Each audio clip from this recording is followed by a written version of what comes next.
Bonjour, je m'appelle Alain Legros. J'ai passé 35 ans à la communauté des Béatitudes et j'étais un proche du fondateur Ephraim. Je dois dire que j'ai découvert la communauté dans un contexte de fuite en avant. J'étais hippie et j'errais dans la drogue de lieu en lieu. Mais j'étais devenu complètement antisocial, même, je peux dire, envers moi-même. La vie de la communauté m'offrait quelque chose de nouveau, un partage, une joie, je peux dire.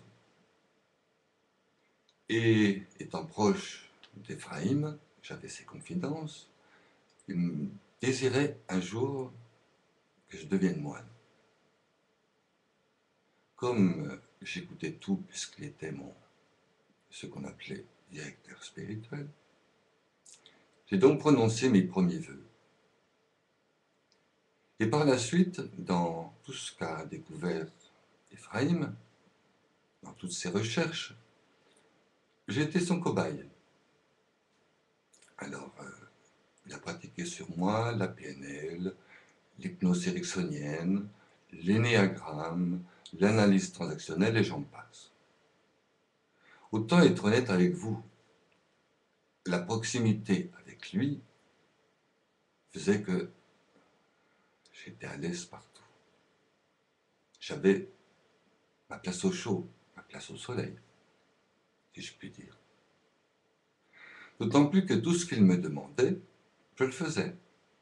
Domination sur les autres, abus de pouvoir, faux témoignages contre ceux qui dérangeaient la communauté, contre ceux surtout qui osaient émettre des avis autres que celui d'Ephraïm. Il m'a fait pratiquer aussi de faux charismes. J'imposais les mains sur les personnes. Il m'a demandé d'imposer les mains dans les maisons de la communauté, où, soi-disant, je donnais une guérison. Il m'a même demandé d'aller dans des communautés traditionnelles, en l'occurrence les moines bénédictins par exemple. Mon lien avec le fondateur alla jusqu'au mimétisme spirituel. Chaque vendredi, je devais, soi-disant, vivre la passion. Et je vivais, soi-disant, la passion. Les années sont passées. Et en fait, j'errais de maison en maison. Et j'allais de plus en plus mal. Sans pour autant connaître le pourquoi. Je finis par devenir un marginal, même au sein de la communauté. Même, je peux dire, avec moi-même, j'étais perdu. En 1998, j'apprends qu'il y a une nouvelle fondation à Bonne-Combe avec un jeune berger que je connais. J'attendrai environ 2 ans avant d'intégrer cette maison, en me disant et en lui disant, tu sais, pour moi c'est ma dernière chance, pour moi c'est ma dernière maison. En fait, il ne m'était pas difficile d'intégrer une nouvelle maison. J'en avais ouvert d'autres avec Ephraim, et comme j'étais un ancien, bon, voilà, entre guillemets, je me la coulais douce. Le phénomène pseudo-mystique était toujours présent, et m'isoler des autres, évidemment. La touche, domaine mystique. C'est un vendredi que ma vie allait basculer dans le rationnel, et je peux dire heureusement. Ce vendredi-là, on avait besoin de moi pour un service, et on est venu me chercher dans ma chambre. Et moi, du haut de mon orgueil, de ma prétendue passion, j'ai envoyé paître tous ceux qui sont venus frapper à ma porte. Ils ont eu l'idée de m'envoyer une jeune stagiaire, Muriel. Elle frappe de ma porte, ça fait à peu près 5 minutes, il n'y avait plus de bruit à ma porte. Et moi, pris de colère, je dis, pas encore. Et je vois sa tête, c'était Muriel. Elle entre, et moi, durement, je lui demande pour qui elle se prend de me déranger un vendredi. Elle ne se démobilise pas. Elle me dit simplement, il y a un chantier communautaire, on a besoin de vous.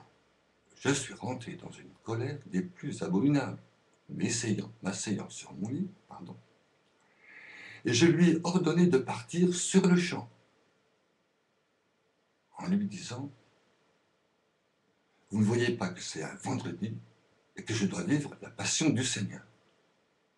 Oh, elle ne se démonta pas du tout, oula non. Il me regardait et il me dit, le Seigneur ne se contredit pas. Si tu vivais sa passion, tu vivrais la charité. Bing, prends-toi ça dans les dents. Tu vois pas que tu prétends vivre, ce que tu prétends vivre est l'expression d'une illusion spirituelle et peut-être d'une pathologie. Il a fallu que j'attende 30 années de communauté pour enfin entendre une personne qui ose me dire la vérité, pour me permettre enfin de revenir à la raison. Elle me quitta en me disant que seul un psychologue extérieur à la communauté, parce que juste là, il faut vous dire que tout ce qui était médecin, psychologue, psychiatre hors de la communauté, c'était du démon, il ne fallait surtout pas y aller. Il m'a fallu passer par bien des étapes de grande détresse.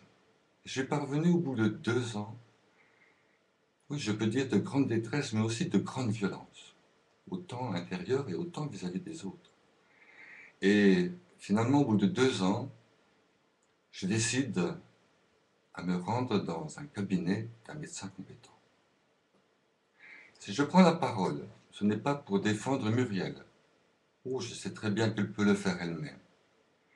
Mais je ne voudrais pas que certaines personnes, qui n'ont jamais pris soin de nous rencontrer, de discuter avec nous, se basent sur des dossiers montés de toutes pièces, pour laisser planer au-dessus de Bonnecombe une soi-disant version, qui est une version déformée de notre histoire.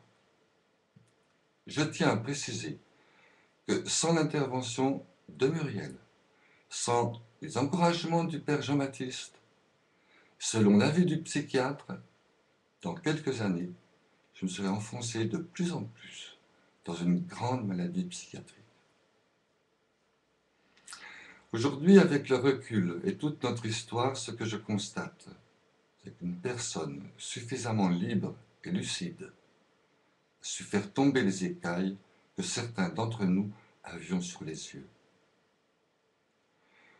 Je dois vous dire que personnellement, je n'ai pas choisi de suivre Muriel. Non. J'ai choisi de suivre le bon sens, la vérité, le devoir et la justice. Pour conclure, je fais partie de ces nombreuses personnes qui se retrouvent aujourd'hui sans cotisation retraite. À ce sujet, il y a 15 mois, j'ai interpellé par courrier le père Henri Donneau, lui disant que depuis plus de 22 ans, la communauté n'avait pas cotisé pour moi plus de 22 années d'assurance vieillesse. Je suis aujourd'hui à la retraite. Le père Henri Donneau n'a jamais daigné me répondre. J'ai donc été dans l'obligation de saisir les prud'hommes. Donc, quand Monseigneur Le Gall cite dans l'émission Saint Paul, pour rappeler qu'il faut régler les choses en interne, peut-il m'expliquer comment se fait-il qu'en étant passé par ces voies, je n'ai eu pour simple réponse qu'un silence